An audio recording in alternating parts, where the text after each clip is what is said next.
Assalamualaikum.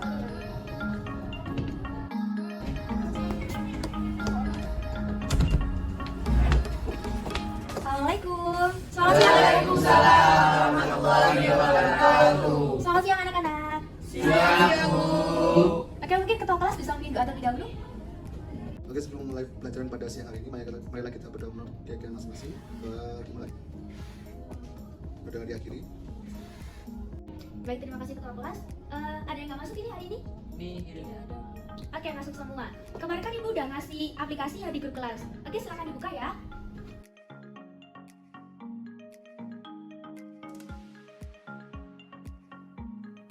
Sudah selesai membacanya? Sudah, Bu. Oke, di materi pasca kan sudah dijelaskan apa itu kaligatif larutan. Ayo dong, ibu mau satu orang menjelaskan apa itu kaligatif larutan. Udah ada yang tahu apa itu kaligatif larutan?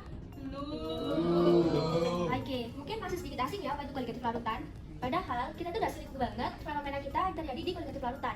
Misalnya, coba dibayangkan kalau lagi ngerebus air gitu. Biasanya kan tutupnya ikut terangkat. Nah, itu juga merupakan salah satu contoh dari kaligatif larutan. Oke, sekarang ibu mau bertanya. Kira-kira kalau kita ngerebus air sama kita ngerebus air yang isinya air, ada sayur, ada garam, kira-kira mana yang lebih cepat dulu buat mendidih? Oke, coba lihat di papan. Kira-kira mana yang air garam sama mana yang cuma air aja isinya? Menurut saya yang A itu air aja, yang B itu ada air dan garamnya. Kenapa jawabannya yang A itu air aja, kenapa yang B air garam? Tidak tahu, Bu. Oke, coba kita lihat. Kira-kira di yang sebelah A itu ada berapa senyawa? Boleh Ambar? Punya satu senyawa. Satu senyawa. Kalau air senyawanya apa? Hanya H2O saja. Oke, bagus Ambar. Selanjutnya, boleh Rafli? Kira-kira di gambar yang sebelah B, kalau kita lihat dari jenisnya deh, itu ada berapa senyawa? Ada 2, Bu. Oke, bagus, ada 2 senyawa. Oke, coba kalian lihat di bagian yang B. Itu kan isinya air sama garam.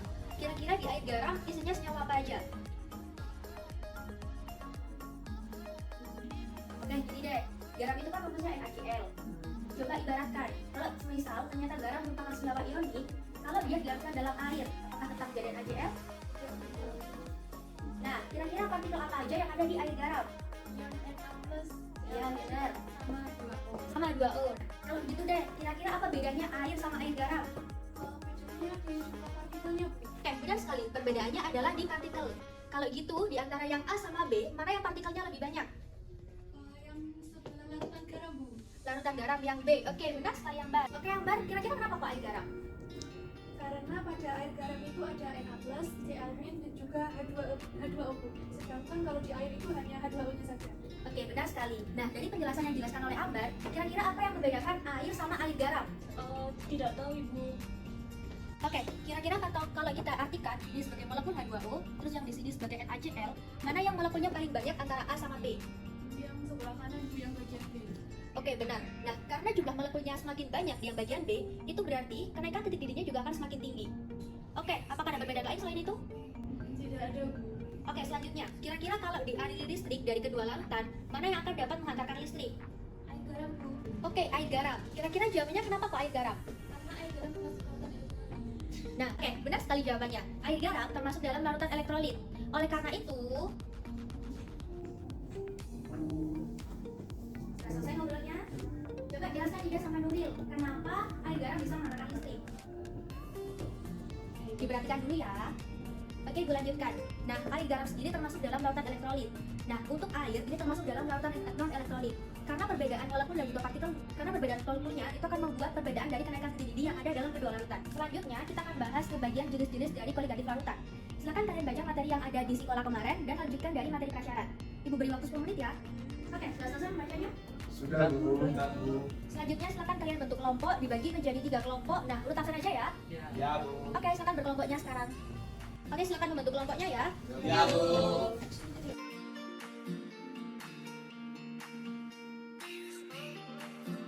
Kelompoknya masing-masing ya. Ya, Bu. Sekarang ibu punya satu tugas, silakan kalian rumuskan pertanyaan yang ada dalam video tersebut. Udah dikirim di lingkup ya. Nah, kalian coba rumuskan satu, kemudian nanti kalian presentasikan di depan. Ibu beri waktu 10 menit ya. Iya, Bu. Udah ya diskusinya. Sebentar, Ibu. 10 menit lagi. 5 menit ya. 5 menit deh, setelah itu kita presentasi. Iya Bu. Baik Bu, menurut kelompok kami dari videonya itu kami melihat kenapa lautnya itu tenang. Jadi kenapa laut mati itu tenang, itu rumusan masalahnya. Ayo Lan. Oke, dari kelompok 1 karena lautnya tenang. Emang kalau dilihat gak ada ombak ya? Dari kelompok 1, 2, 3 sudah. Kelompok yang pertama, rumusan masalah kalian kurang tepat ya. Gini deh, kalau misal ternyata danau juga lautnya tenang, apa kita nggak tenggelam di sana? Tetap tenggelam Bu. Nah, oleh karena itu coba kalian rumuskan. Kenapa kalau di laut mati yang nggak ada ombak kita nggak tenggelam di sana? Silakan diskusikan 5 menit ya. Gimana kelompok 1? Ini Bu, kami sedikit kebingungan karena di laut mati itu kan kandungan garamnya itu tinggi. Nah, itu bisa juga karena densitas Bu. Karena densitas manusia itu kan lebih kecil daripada air garam. Jadi di laut mati benda atau massa manusia yang lebih kecil densitasnya itu bisa terapung. Menurut saya seperti itu. Oke, bagus ya bahas densitas. Coba deh gini, coba kalian pikirkan ada hubungannya nggak jumlah zat sama densitas? Sepertinya ada sih. Nah, gitu ya. Lanjutkan ya.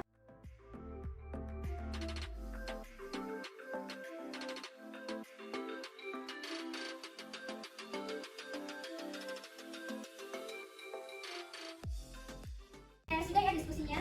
Sudah Bu. Karena biasanya udah kelompok 1, sekarang coba kelompok 2.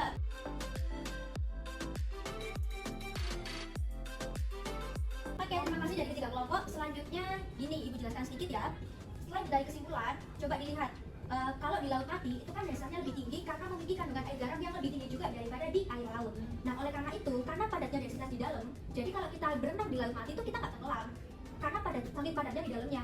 Nah, makanya dari dasar tersebut itu kan berpengaruh ke sifat negatif lautan, yaitu penurunan tekanan uap. Dimana semakin banyak zat terlarut di dalam larutannya, itu akan berpengaruh jadi penurunan tekanan uapnya akan semakin menurun. Oke, dari penjelasan dari Ibu, kita cukupkan dulu ya untuk materi di penurunan tekanan uap. Selanjutnya, apakah ada pertanyaan? Belum ada Bu. Oke, apabila dirasa belum ada, kita lihat minggu depan ya. Ya, Bu. Oke, silakan dibaca materi simulasinya perihal kenaikan tinggi didih, penurunan terbit buku dan juga tekanan osmosis. Ibu tutup ya. Wassalamualaikum warahmatullahi wabarakatuh. Pagi hari ini main lagi pelajaran 7. Mbak, siswa H sama L. Sudah selesai bacanya? Ya udah Bu. Sudah selesai bacanya? Udah Bu. Oh, sudah berkelompok salah. Ya ora sing elek-elek ku ya gak usah disunting ngono lho. Kene lho. Kali. Yeay.